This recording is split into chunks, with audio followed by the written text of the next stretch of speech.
like The Mandalorian. Take a show like The Mandalorian. Already you have kind of like actors basically walking in these rooms that are just huge, like the walls are just OLED screens.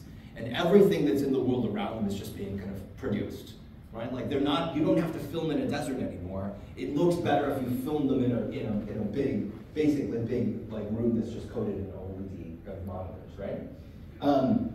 You know, in some deep sense, you know, you can think within a few years, all right, the entire, you know, like, if you ask an AI, take this book and produce a first shot movie script from this, trivial, okay? Because that's compression, right? That's taking a lot of information that's already in the book and just kind of like morphing it into a new form and actually producing, in some sense, less information that's in the whole thing, right? Producing the backdrop, you know, behind the actor, you know, where people are going to be like kind of real actors are going to be interacting in the front. Trivial, right? Like you can do that, like, you know, from really, really simple descriptions, right? You know, what it's not going to be able to do, right? What it still seems like is going to be really, really far off, right? Is any task where in some deep sense what you need is a rich world model, right?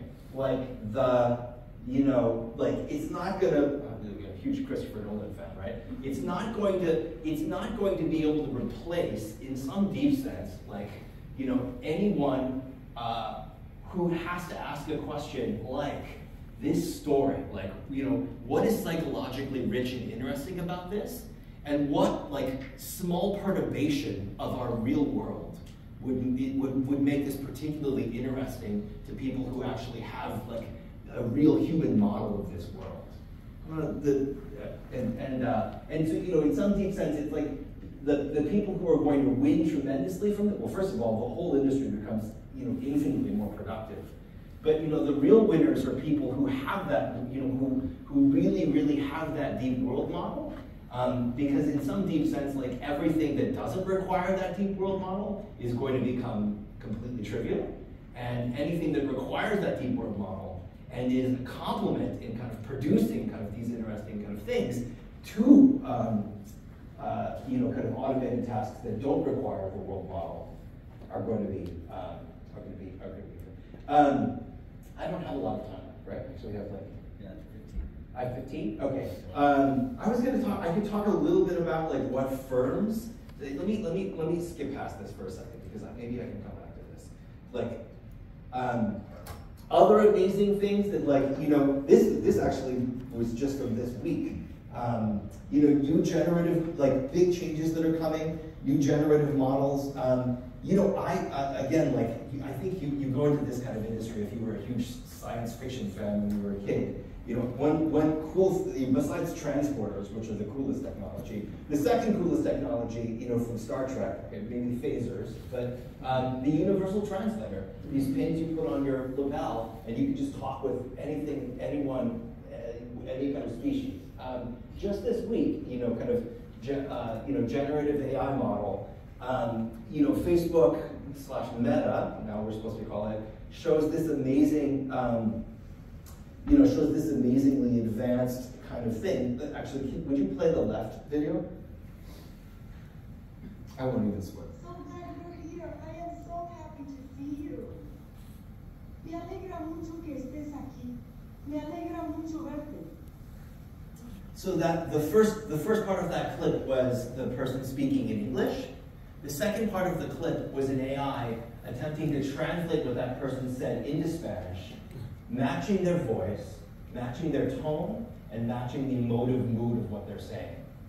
Okay? Like Google Translate has already been great for years at taking text, right? Like one of my favorite authors, Haruki Murakami, like, you know, writes in Japanese and has this like effectively professional translator, Jay Rubin, who has spent his life trying to say like, well, what should Haruki Murakami feel like in English?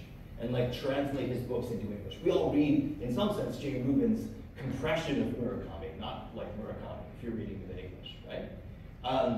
You know, with like already 4 years ago, if you were to randomly show people Google Translate's translation of Haruki Murakami, 2 times out of, not to insult Jay Rubin, 2 times out of 3 people prefer to Jay Rubin's translation. Okay? The real advance here is that it's starting to get better at just in real time taking what you're saying and just basically transforming your voice and your mode of tone into a different language, right? And like spoken. You can see, can you play the right hand one?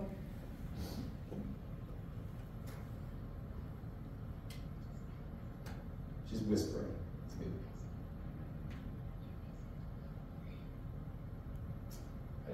Maybe that video was too quiet to hear, but you know, so think about like you know, the advantages, you know, kind of that Zoom is already kind of bringing us in terms of kind of being able to communicate across great distances. Now imagine that you can like Zoom with anybody in the world, no matter what language they're speaking, with effectively zero latency. Like they see you speaking Japanese, and you see them speaking English, and it just feels, you know, completely natural. Okay. So let's talk a little bit about kind of, you know, big changes then that we can see kind of coming. This was a project that I was on the kind of planning committee, and they had headed up before it fell for various reasons we had to sell it. But kind of, for a long time at Uber, we had to think hard about, well, you know, self-driving technology is getting better at a very fast pace. It didn't get better as fast as we had hoped, okay? But how do we think about kind of obviously having to pivot our core business model away from being a two-sided platform where we don't own the cars and we just connect kind of human drivers with human riders and help them kind of like interact with each other, which we were already using a tremendous amount of AI to kind of help mediate that interaction, to a slightly different model where what will probably have to become the case is that it would be efficient for us to own the cars, because these cars are quite expensive, right? That's like a $200,000 SUV where over half the cost is just like the equipment on the roof, right? And in some sense, let's replace an extremely low fixed cost but high marginal cost technology for providing rides. That is like the human driver brings their car, but they cost Uber, say like roughly kind of $2 or $3 a mile to produce a trip, with a very high fixed cost but extremely low marginal cost technology for providing rides. This $200,000 car would then cost like 15 cents a mile to provide rides. Okay. This is not this is not reality. Like I said, like within the last month, this turned on all for the entirety of LA. Anyone here, if you want, you can download Waymo, right, the app, and a car will arrive with nobody in the front seat. It's quite eerie, okay? And it'll drive you to it'll drive you to wherever you want to go, take you to the restaurant in downtown LA, okay? Let me say, like, in terms of like thinking about what that disrupts, many of you probably already have. Okay, so this is the kind of ride hailing is kind of in some sense the closest and easiest to experience kind of way that this may change the way that kind of we get around cities, that we kind of like move around the world. What is the potential impact of that? I mean, 40,000 people a year in the United States die in motor vehicle accidents. If this is even, when this, Waymo is currently, kind of already at a point where it's probably about twice as safe as that, right? So that's alone like 20,000 people in the United States next year. If this kind of technology becomes quite widespread, they don't die. That's a pretty big thing. But tell you the truth, I think the larger and almost immediate impact is, whereas this technology is still kind of, like we said, like, 78% of radiologists, where this technology is already, still maybe about like the 60th, 80th, somewhere between the 60th and 80th percentile of human drivers. This technology, like putting fully autonomous kind of large distance shipping trucks, that's already basically at the 100th percent of human ability. Why? Because driving on a highway is a much simpler problem than driving on a city. And the problem, the thing that causes failures amongst human drivers is not like some complex reasoning task. It's like falling asleep or losing attention, right? Like a human driver just has a hard time like doing this task. You know, the 14th hour they've been doing it, like, you know, on the road, okay? But being able to replace that with like, you know, you put $100,000 on an SUV, right? That's a big kind of change. These trucks are already super expensive. You know, putting $100,000 worth of technology on one of these trucks, you know, and you know, maybe keeping the human driver inside, but letting them be kind of doing kind of, you know, logistics, kind of, you know, planning routes, you know, like, you know, working through packages and kind of thinking through things in the back. That's already an extremely kind of cost-effective kind of technology. How do you think about that as kind of displacing? Well, the political economy of that is pretty bad. Let me give you kind of an example of this. So this is like, you know, from the Census ACS data. What I'm showing you here is a map of the United States, where what I've just placed on top of every state is in the US Census, what is the most common job of somebody who lives in that state, right? Yeah, there's a couple of interesting things that jump out here. Washington, D.C. is the only place where lawyer is like the most common job. You know, Utah, it turns out, is like remarkably full of software developers. You know, but you know, like, you know, Alaska, maybe that's a surprise. Primary school teachers, right? In like the Northeast, like there's a lot of that too. You know, there's aging states with like nursing aides are kind of like the most common thing. But what's interesting here is that the vast majority of the land mass, and in fact the vast majority of the electoral college votes in the United States, the most common job in those areas is truck driver. Okay, and you know, so if you want to think about like the most immediately politically fraught or shocking kind of impact of AI, is what happens if within the next 5 years, like that job just ends, right? Like it no longer makes sense for a human to do that, right? Like what political effect does that have? You know, if we you know, what impact does that have on kind of like how accepting people are going to be of the technology? Yeah, you know, that's what I think is kind of, you know, that's probably like, from a political economic perspective, like the largest impact of AI within the next kind of like few years. Okay, let me say like, what are, maybe I could take questions, or I could, like, I was gonna We've got 5 minutes. Okay, I think 5 minutes is already too little to take questions. Yeah, thank you guys very much. I'm happy to take questions for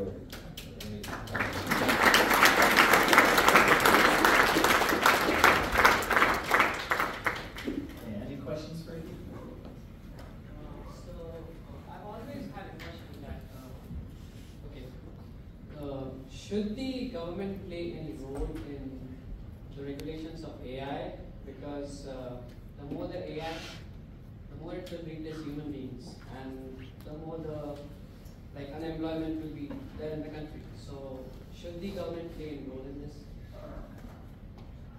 Well, okay, so it's an interesting question. I think there's a couple of potentially important roles for government regulation here, right? I think the most obvious is going to be, and I think the thing that a lot of attention is being paid to, is the worry of kind of misinformation and just like rapid transformations of our information channels. Okay, like, you know, a lot of this is kind of nerdy, but a lot of software developers basically say, well, you know, now that you know, we let people just watch videos like crazy, right? Like it's like, oh, whatever you want, and it seems perfectly natural. Like, you know, pull up a video on your phone and just kind of watch it. But we don't let computers. We understand that it's incredibly dangerous if you let any computer just immediately download software that, you know, that's been completely unverified and just run it. But in some sense, like when you watch these videos, you're kind of running software that somebody else wrote without checking it on your own brain, right? And then the question is like, as the technology for like really understanding how that kind of affects human cognition, what it impresses you with, and kind of stuff like this, like, you know, like I think there is going to be a tremendous amount of you know, deep, hard thinking about what, you know, if we can basically kind of really train AIs to understand like what is very kind of gripping to the human mind, right? Like what is like, you know, what maximizes engagement, and then we kind of unleash that, and you know, because of generative models, like the kind of production cycle of that and the iteration cycle of that becomes just kind of trivial. That's obviously going to be like something we have to think hard about. What I just talked about in terms of kind of labor, you know, traditionally economists think, well, we should, you know, in every previous epoch, kind of, you know, major technological advances create more jobs than they destroy, because you know, the degree to which everybody becomes just increasingly more productive, because the things that we're good at are just complements to the things that technology happens. So in some sense, it's a whole labor augmenting technology, suggests that we really shouldn't try and hold back kind of the development, or you know, really, you know, trying to do that. I think that's also true of this technology, right? Kind of AI, kind of like I just said. On the other hand, like the possibility of incredibly rapid displacement may be something that we need to think hard about. Like I said, like if over 5/6 of the U.S. landmass, like is suddenly going to experience kind of, you know, the main job that people do in those regions, like just disappears, like that's pretty disruptive, and it's important to kind of maybe think that through. Yeah, other questions? So the jobs that you showed on the map, displacing trucks, truck drivers, and retail, are pretty rudimentary, kind of go and just do. What about business decisions and staffs, legions and legions of staff that prepare all of the staff work with pros and cons and research and everything? When on the curve does AI be in a position to ask the right questions? When does AI? Well, okay. So one way to think about your question is we perhaps have never experienced, like, you know, the U.S. produces, you know, 6 times more food, you know, than we did kind of 100 years ago, but we employ like 20% of the workforce doing it, right? Like, so, you know, we're kind of used to somewhat more routine tasks being displaced, right? What happens when like there's no longer a thing called a radiologist, right? Or no longer, you know, like various kinds of what we used to think of as relatively high-skilled jobs, like lawyers. What happens if like basically it's just done, like that you know, certainly like paralegal, right? Like what happens when that's basically over? You know, like, I mean, I think in some sense what we're experiencing already, what a lot of us are experiencing with ChatGPT and kind of generative models and you know, their rapid kind of advance, Sora kind of examples of this, is we're learning a lot more maybe uncomfortable facts about what things that like we've been doing all along that in some deep sense are not that hard, like are basically just like summarizing a whole bunch of stuff that, you know, without really having to understand it very deeply, summarizing a whole bunch of stuff that you've just kind of like Spreadsheets. been asked to read, comb through, I mean, I think the way to think about the future is we're going to have to grapple with that answer to that, the potentially quite uncomfortable answer to that question, like very quickly, very soon, because yeah, like it's going to be inescapable. Like what you're doing, like, can easily be done by a chip no more powerful than what you carry in your smartphone, and you know, 200 times faster than you can do it. But will the AI be able to look at situations for a company and say, what are the critical business decisions that we have to confront operationally, strategically, etc.? It's almost impossible to answer that question fully, but what you should think is which of those decisions that like we think about like high level decision makers in firms having to make actually are quite, in some sense, routine, and which of those decisions are actually like quite difficult. And you know, we have intuitions about that. The answer will become obvious quickly. Okay, Keith, we could go on and on. Yeah, sorry. Yeah, thank you so much. Yeah.